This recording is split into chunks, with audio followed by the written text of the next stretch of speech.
বাংলাদেশের দক্ষিণ পশ্চিমে গড়াই নদীর তীরে এক শহর কুষ্টিয়া। এই মাটিতে জন্ম নিয়েছেন ফকির লালন সাঁই ও সাহিত্য সম্রাট মীর মোশাররফ হোসেন। এই মাটির সাথে মিশে আছে বিশ্বকবি রবীন্দ্রনাথ ঠাকুরের স্মৃতি।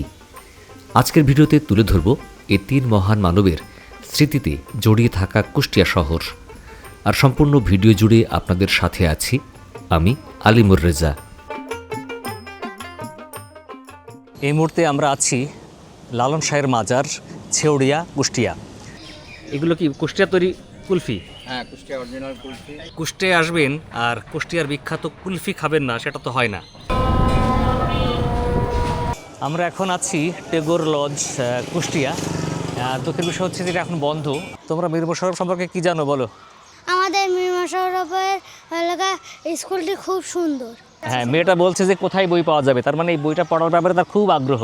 এখানে যে স্মৃতি পাঠাগার বা যে অডিটোরিয়াম, এর ভিতরে মীর মোশাররফ হোসেনের স্মৃতি বিজড়িত, তার ব্যবহার্য অনেক জিনিসপত্র আছে, কিন্তু ভিতরে ছবি তোলা, ভিডিও করা নিষেধ। সব লোকে কয় লালন কি যায় সংসারে।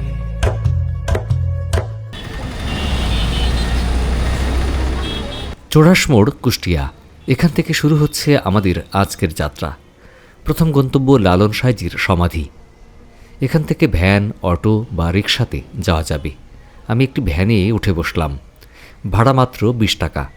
অল্প সময়ের মধ্যেই পৌঁছে গেলাম ছেউড়িয়ায় অবস্থিত সাঁইজির সমাধি স্থলে।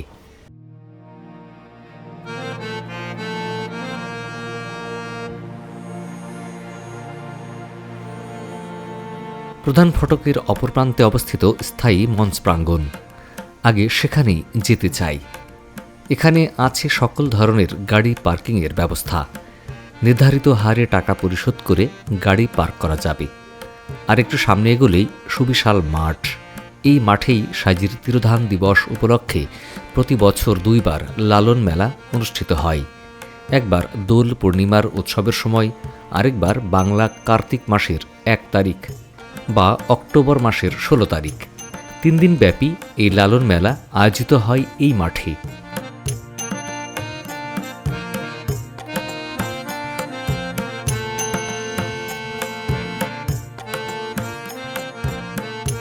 মেলা প্রাঙ্গণের পাশে আছে একটি মৃতপ্রায় নদী, যা এখন জলাশয়ে পরিপূর্ণ। এটাই হলো সেই কুমার নদী। লালন শাহ অসুস্থ হয়ে ভেলায় ভেসে এই নদীর পাড়ে এসেই থেমেছিলেন। সেই স্মৃতিকে অক্ষত রাখতে এখানে 2টি শান বাঁধানো ঘাট তৈরি করে রাখা হয়েছে।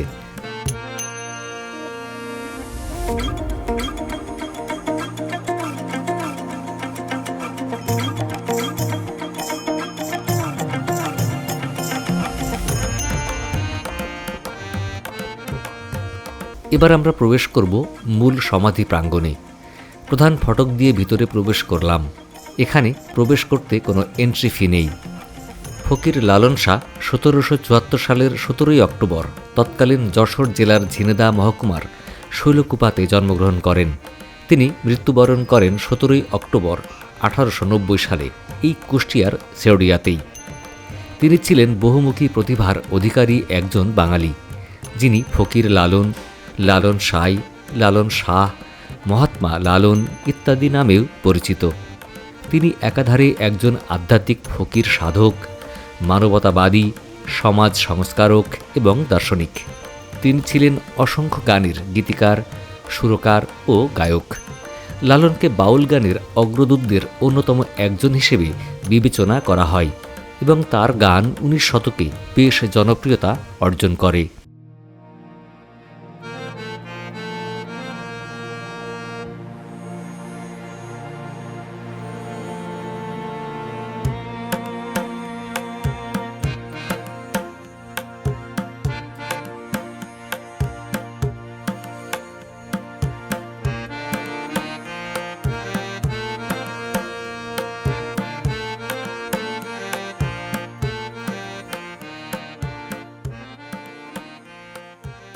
তিনি ছিলেন এক মুক্ত চিন্তার মানুষ, যিনি সমাজের ভেদাভেদ ভুলে মানবতার বার্তা দিয়েছেন। লালনের জীবন কোনো প্রথার সীমায় বাধা ছিল না। তিনি নিজেকে কখনো মুসলমান, কখনো হিন্দু, কখনো বাউল হিসেবে আলাদা করে দেখেননি, বরং বলেছিলেন, মানুষ ভজলে সোনার মানুষ হবি। প্রতি বছর লালন স্মরণোৎসবে হাজারো মানুষ আসে এই প্রাঙ্গণে। গা হয় বাউল গান, নাচে মন, ভেসে যায় বাতাসে তার দর্শনের সুবাস। লালন আমাদের শেখান মানুষের প্রকৃত ধর্ম হল ভালোবাসা। তিনি ছিলেন বাংলার প্রথম মানবতাবাদী দার্শনিক, যার প্রভাব আজও টিকে আছে কুষ্টিয়ার প্রতিটি সুরে, প্রতিটি প্রাণে।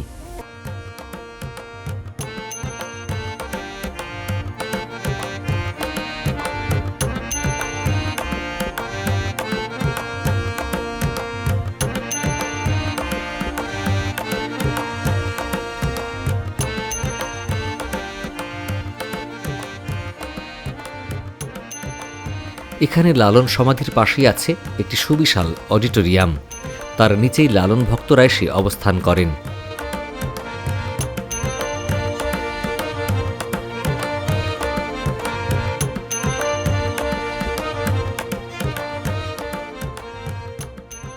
আর পাশে আছে একটি একাডেমিক ভবন। এই ভবনের নিচতলায় আছে একটি মিউজিয়াম বা লালন সংগ্রহশালা। এখানে প্রবেশ করতে জনপ্রতি 20 টাকা দিয়ে টিকিট কাটতে হয়, তবে সকল ছাত্রছাত্রীদের প্রবেশ ফ্রি।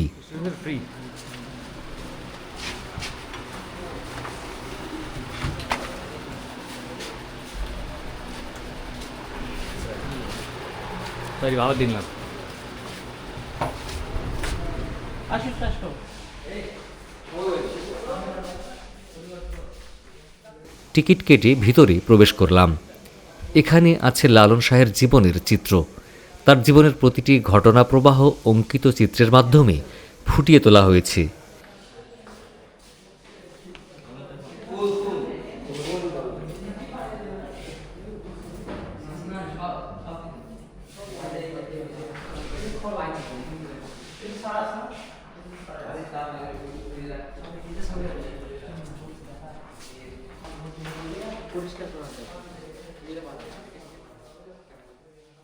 তাছাড়া এখানে আছে সাজির ব্যবহার্য নানাবিধ জিনিসপত্র, আছে একাধিক বাদ্যযন্ত্র ও একতারা।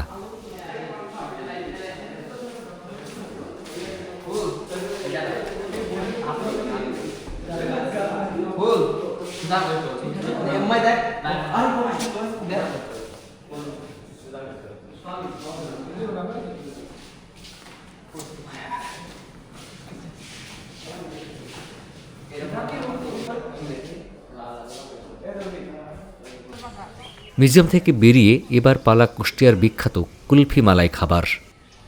কত করে কুলফি আপনার? 30 টাকা, 50 টাকা, 100 টাকা, যে যেমন 80 খায়। টাকা। এগুলো কি কুষ্টিয়ার তৈরি কুলফি? হ্যাঁ, কুষ্টিয়া অরিজিনাল কুলফি। এই যে ভালো কুলফি আছে, কুলফি কলার পাতা ও কাপে খাওয়া হয়, কলার পাতা ঐতিহ্য। আপনি কাপে খাবেন না কলার পাতায় দেন।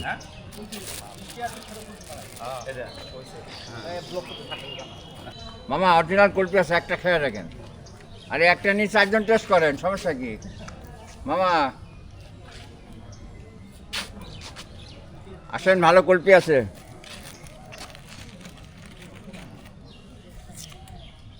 কুষ্টিয়ায় আসবেন আর কুষ্টিয়ার বিখ্যাত কুলফি খাবেন না, সেটা তো হয় না।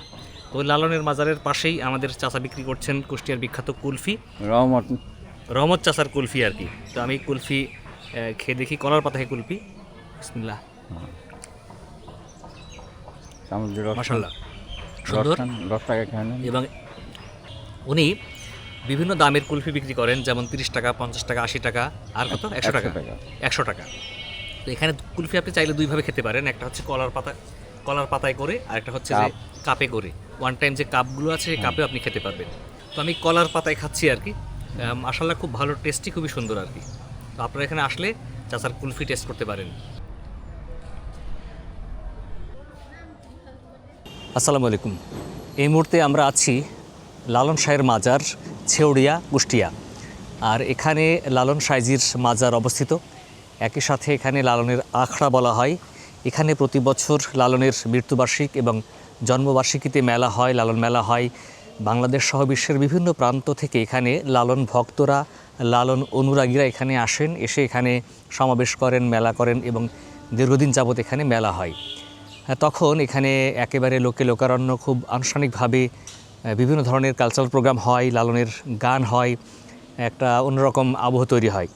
তো এখানে যে মাজারটি আছে, এই যে মিনার সম্বলিত ঘরটা দেখছেন, এই ঘরের ভিতরেই মূলত লালনের মাজার এবং লালনের যে পালক মাতা ছিলেন, মানে যিনি তাকে পেলেছিলেন, তার কবর এই ভিতরে ছবি তোলা যায় না আর ভিডিও করাও নিষেধ। ফলে আমরা ভিডিও করিনি, ছবিও তুলিনি, তবে ভিতরে গিয়েছিলাম, গিয়ে দেখা যাবে এবং আপনারা চাইলে কবর জিয়ারত করতে পারবেন, দর্শন করতে পারবেন, কিন্তু ছবি তুলতে পারবেন না, ভিডিও করতে পারবেন না। এছাড়া এখানে একটি অডিটোরিয়াম আছে, এখানে একটি লালনের একতারার একটি ভাস্কর্য আছে, পাশে একটি মিউজিয়াম আছে। মিউজিয়ামে প্রবেশ করতে জনপ্রতি 10 টাকা টিকিট লাগে আর স্টুডেন্টদের জন্য বিনামূল্যে প্রবেশ করা যায়। আর এছাড়া এই লালনের যে সমাধিস্থল আর কি, এর বাইরে আছে হচ্ছে একটি লালন যে মঞ্চ, লালনের যে নদীর পাড়ে পাওয়া গিয়েছিল, সেই নদীর পাড়ে এই মঞ্চটি অবস্থিত। ওই মঞ্চ বা সামনে যে মাঠ আছে, সেখানে মূলত এই লালন মেলার সময় ওখানে কালচারাল প্রোগ্রাম হয়, ওখানে স্টল বসে, বিভিন্ন ধরনের সাংস্কৃতিক অনুষ্ঠান হয় এবং ওখানেই মূলত ওই মেলাটা হয়ে থাকে। তো ফলে এখানে আসার জন্য সবথেকে উৎকৃষ্ট সময় হচ্ছে মেলার সময়। ওই সময় আসলে আপনারা এখানে খুব ভালোভাবে দেখতে পারবেন, উপভোগ করতে পারবেন, গান বাজনা শুনতে পারবেন। আর এখন জায়গাটি মোটামুটি ফাঁকা, ওইরকম লোকজন নেই, বাট এখানে আসলে আপনাদের ভালো লাগতে পারে, যারা বিশেষ করে লালনের দর্শনকে ভালোবাসেন, লালনের গান ভালোবাসেন, লালনের চিন্তাধারাকে লালন করেন, তাদের জন্যে। তো আমরা আজকে সেখানে ঘুরে গেলাম, দেখলাম। যদিও আমি ইসলামিক ইউনিভার্সিটির স্টুডেন্ট, ওখানে যখন পড়তাম তখন আমি প্রায় এখানে আসতাম, বারবার আসতাম, এখানে এসে গান শুনতাম, সময় কাটাতাম। তারপরে দীর্ঘদিন এখানে আসা হয়নি। তো অনেক দিন পর এখানে আসতে পেরে আমারও ভালো লাগছে এবং এই জায়গাটা দেখেও আমি পুলকিত অনুভব করছি আর কি।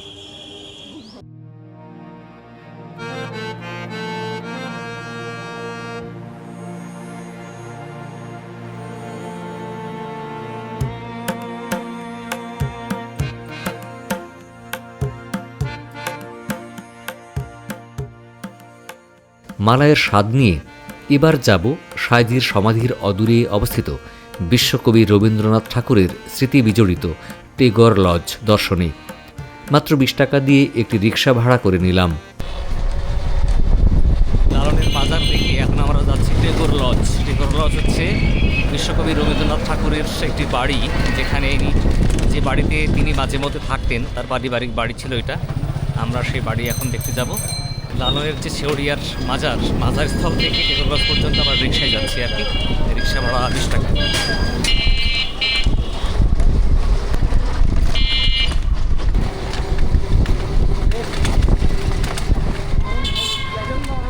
মাত্র 10 মিনিটেই পৌঁছে গেলাম গন্তব্যে।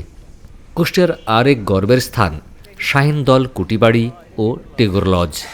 এখানে বহুবার এসেছিলেন বিশ্বকবি রবীন্দ্রনাথ ঠাকুর। জমিদারি তদারকি করতে এসে তিনি এখানকার প্রকৃতি, নদী, মানুষ ও সমাজকে দেখেছিলেন গভীর দৃষ্টিতে।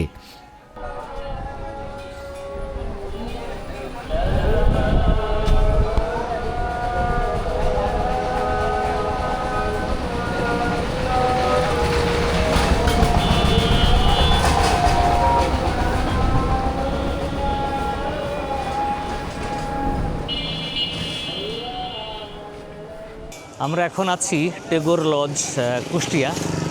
দুঃখের বিষয় হচ্ছে যে এটা এখন বন্ধ, আর টেগর লজ খোলে হচ্ছে প্রতিদিন দুপুর 2টা থেকে রাত 10টা পর্যন্ত খোলা থাকে। ফলে অন্য সময় আসলে এটা বন্ধ পাবেন। আর আমি এখন এসেছি, এখন সোয়া 1টা বাজে, মানে আমাকে এখানে দেখতে হলে আরও এখানে 45 মিনিট অপেক্ষা করতে হবে, তারপর এটা ভিতরে প্রবেশ করা যাবে।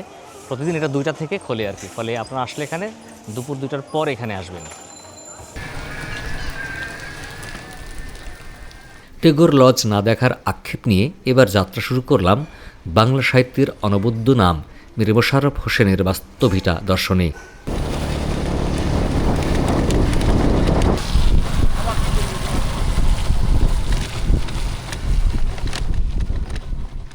একটি রিক্সা নিয়ে মাত্র 20 মিনিটের যাত্রা শেষে পৌঁছে গেলাম লাহিনী গ্রামে। এটাই সেই কুষ্টিয়ার লাহিনীপাড়া গ্রাম। এখানে জন্মেছিলেন বাংলা মুসলিম সমাজের প্রথম শ্রেণীর কথা সাহিত্যিক মীর মোশাররফ হোসেন। লাহিনী মীরপাড়া মোশাররফ হোসেন জামে মসজিদ, মানে মীর মোশাররফ হোসেন নামে একটি মসজিদ আছে।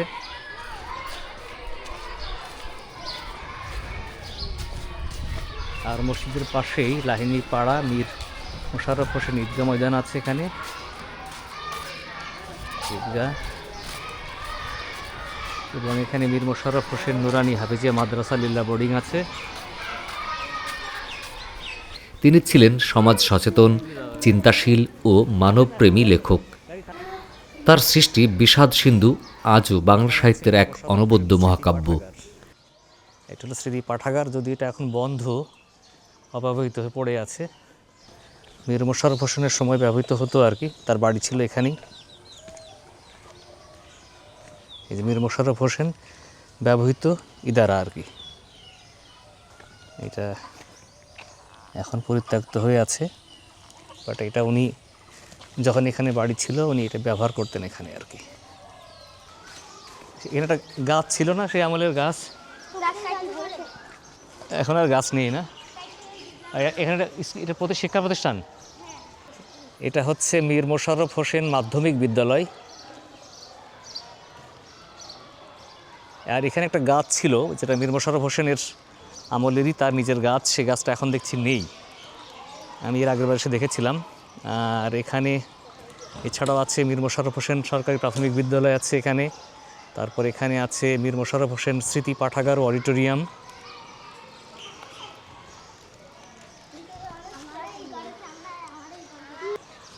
বলো তোমরা মীর মোশাররফ সম্পর্কে কি জানো বলো। আমাদের মীর মোশাররফের এলাকা স্কুলটি খুব সুন্দর। তুমি কোন ক্লাসে পড়ো? আমি ক্লাস 3। তোমার নাম কি? আমার নাম আবু আজিদ। কোন ক্লাসে পড়ো? 3। আমার নাম সাকিব। কোন ক্লাসে পড়ো? 3-তে। তোমাদের এখানেই বাড়ি? না, আমাদের বাড়ি ওই যে পশ্চিম লাইনি পাড়া। আমাদের বাড়ি উত্তর পাশাওতা। তোমাদেরকে অসংখ্য ধন্যবাদ। আসসালামু আলাইকুম। এই মুহূর্তে আমরা আছি মীর মোশাররফ হোসেনের বাস্তুভিটাতে, আর এটা হচ্ছে লাহিনী বটতলা, কুষ্টিয়া। আর এখানে মীর মোশাররফ হোসেনের বাড়ি ছিল আর কি, তার ভিটা ছিল। সেই ভিটাটা এখন অক্ষত অবস্থায় নেই, বাড়িঘরদোর নেই। এখানে এখন করে দেওয়া হয়েছে বিভিন্ন ধরনের শিক্ষা প্রতিষ্ঠান, যেমন এখানে আছে মীর মোশাররফ হোসেন মসজিদ, তারপরে মীর মোশাররফ হোসেন পাঠাগার আছে, মীর মোশাররফ হোসেন ঈদগাহ ময়দান, লিল্লা বোর্ডিং ও এতিমখানা আছে, প্রাথমিক বিদ্যালয় এবং মীর মোশাররফ হোসেন মাধ্যমিক বিদ্যালয়। পাশে পিছনে আছে মীর মোশাররফ হোসেনের যে বাড়ি ছিল যেখানে, সেখানে তিনি ব্যবহার করতেন যে একটি কুয়া, সেই কুয়াটা আছে যাকে বলে ইদারা। আর এখানে একটি মীর মোশাররফ হোসেন স্মৃতি পাঠাগার এবং অডিটোরিয়াম আছে। এখানে যখন তার জন্মদিনে মেলা হয়, এখানে অনুষ্ঠান হয়, তখন এখানে বিভিন্ন ধরনের সাংস্কৃতিক অনুষ্ঠান হয়, তখন ওখানে এই অনুষ্ঠানগুলো হয়ে থাকে। আর ওই ভিতরে মীর মোশাররফ হোসেনের যে অডিটোরিয়াম, ওখানে ভিতরে তার স্মৃতি বিজড়িত, তার স্মৃতিধন্য অনেক জিনিসপত্র আছে, যেমন তার ব্যবহার্য জিনিসপত্র, তার পেইন্টিং, তার ছবি, তার কাজ, তার ব্যবহারের জিনিসপত্র, তার বই। শুধু তাই না, একই সাথে আছে বিশ্বকবি রবীন্দ্রনাথ ঠাকুর এবং কাজী নজরুল ইসলামের অনেক স্মৃতিধন্য জিনিসপত্র, তাদের ব্যবহার্য জিনিসপত্র, এবং তাদের সাথে আমাদের যে মীর মোশাররফের যে স্মৃতি বিজড়িত জিনিসপত্রগুলো ছিল সবই ওখানে আছে। আর এখানে আসলাম, এখানে অনেক স্টুডেন্টদের সাথে দেখা হলো। তোমরা সবাই আসো। এখানে এসে অনেক স্টুডেন্টদের সাথে দেখা হলো, এদের সাথে কথা হলো। এরা স্কুলেই পড়ে। তোমরা সবাই কোন ক্লাসে পড়ো? কেউ ক্লাস 5, কেউ ক্লাস 3 এরকম পড়ে, সবাই প্রাথমিক বিদ্যালয়ে পড়ে। তোমরা সবাই ভালো আছো? তোমরা মীর মোশাররফ হোসেনের বই পড়ো? কি বই পড়েছো বলো? গল্পের বই পড়েছো? মীর মোশাররফ হোসেনের সবথেকে বিখ্যাত একটি বই আছে, নাম হলো বিষাদ সিন্ধু। হ্যাঁ, এটা তোমরা পড়বা। হ্যাঁ, এখন পড়লে হয়তো বুঝতে নাও পারতে পারো, একটু বড় হয়ে তোমরা অবশ্যই পড়বা, তাহলে ওনার লেখাটা সম্পর্কে তোমাদের ধারণা হবে। ঠিক আছে? তো এই বিষাদ সিন্ধু অনেকেই পড়েনি, তবে অনেকের আগ্রহ আছে। এখানে যে ছোটো মেয়েরা, ছেলেরা এখানে আছে, এখানে পড়ালেখা করে। তোমরা সবাই ভালো থাকবা। হ্যাঁ, আর বড় হয়ে ভালোভাবে পড়ালেখা করবা, আর আরও কি বেশি বেশি পড়তে হবে। ধন্যবাদ সবাইকে। হ্যাঁ, বলো আল্লাহ হাফেজ। এটা যে কোনো লাইব্রেরিতে পাবা, লাইব্রেরিতে কিনতে পাবা। হ্যাঁ, অনলাইনে কিনতে পাবা। বিষাদ সিন্ধু মনে থাকবে। হ্যাঁ, মেয়েটা বলছে যে কোথায় বই পাওয়া যাবে, তার মানে এই বইটা পড়ার ব্যাপারে তার খুব আগ্রহ। তোমার নাম কি মামনি? কানিস ফাতেমা। কানিস ফাতেমা। কোন ক্লাসে পড়ো? ক্লাস 4-এ। 4-এ। তোমার রোল নাম্বার কত? 5। গুড। সামনে বার নিশ্চয়ই আরও কম হবে নাকি? হ্যাঁ হ্যাঁ হ্যাঁ, তাহলে তুমি বিষাদ সিন্ধু বইটা পড়বা? জি। ওকে ওকে। হ্যাঁ হ্যাঁ, তোমরা লাইব্রেরিতে পাবা। তারপরে যে অনলাইনে অনেক সময় বই কিনতে পাওয়া যায়, অনলাইন সাইট আছে যেমন রকমারি। খুবই ভালো, খুবই ভালো। যাক, খুব ভালো লাগলো যেখানে আমার দুটো মেয়ে তারা বিষাদ সিন্ধু পড়তে চাই। তাহলে মোশাররফ হোসেনের বই পড়বা, তাহলে এখানে যেহেতু তোমাদের বাড়ি এখানে, তোমাদের আরও বেশি জানা হবে, তাই না? জি। আচ্ছা, এখানে আর যেটা হয় যে নাকি এখানে স্থানীয়রা কেউ মারা গেলে এখানেই জানাজা হয়, আর পাশেই তো মসজিদ, ঈদগাহ এবং এতিমখানা লীলা বোর্ডিং আছে। এখানে যে স্মৃতি পাঠাগার বা যে অডিটোরিয়াম, এর ভিতরে মীর মোশাররফ হোসেনের স্মৃতি বিজড়িত, তার ব্যবহার্য অনেক জিনিসপত্র আছে, অনেক দুর্লভ জিনিসপত্র আছে, কিন্তু ভিতরে ছবি তোলা, ভিডিও করা নিষেধ। ফলে আমরা ছবি তুলতে পারিনি, ভিডিও করতে পারিনি, শুধুমাত্র গিয়ে দেখে এসেছি। ওখানে ভিডিও করা নিষেধ বলে ভিডিও করা যায়নি বা ভিডিও করে আপনাদেরকে দেখাতে পারিনি। ফলে আপনারা আসলে এখানে ভিতরে ঢুকে ঘুরে দেখতে পারবেন, যেগুলো টিকিট কেটে ঢুকতে হয় না, এমনিতেই বিনামূল্যে ফ্রিতে ভিতরে ঢুকে আপনারা দেখে আসতে পারবেন আর কি। এটা হচ্ছে 41 নম্বর মীর মোশাররফ হোসেন সরকারি প্রাথমিক বিদ্যালয়, কুমারখালী, কুষ্টিয়া। এটা হলো কুষ্টিয়া জেলার কুমারখালী উপজেলার অন্তর্গত আর কি। এখানে মীর মোশাররফের অনেক স্মৃতিফলক আছে, যেখানে মীর মোশাররফ সম্পর্কে অনেক তথ্য দেওয়া আছে, তার জন্ম মৃত্যু, তার কর্ম, তার প্রকাশিত গ্রন্থ, যেমন অনেক গ্রন্থের নাম এখানে দেওয়া আছে। বিদায় নিচ্ছি আজকের মতো। দেখা হবে পরবর্তীতে নতুন কোনো গন্তব্যে। ততদিন ভালো থাকবেন। আল্লাহ হাফিজ। আসসালামু আলাইকুম।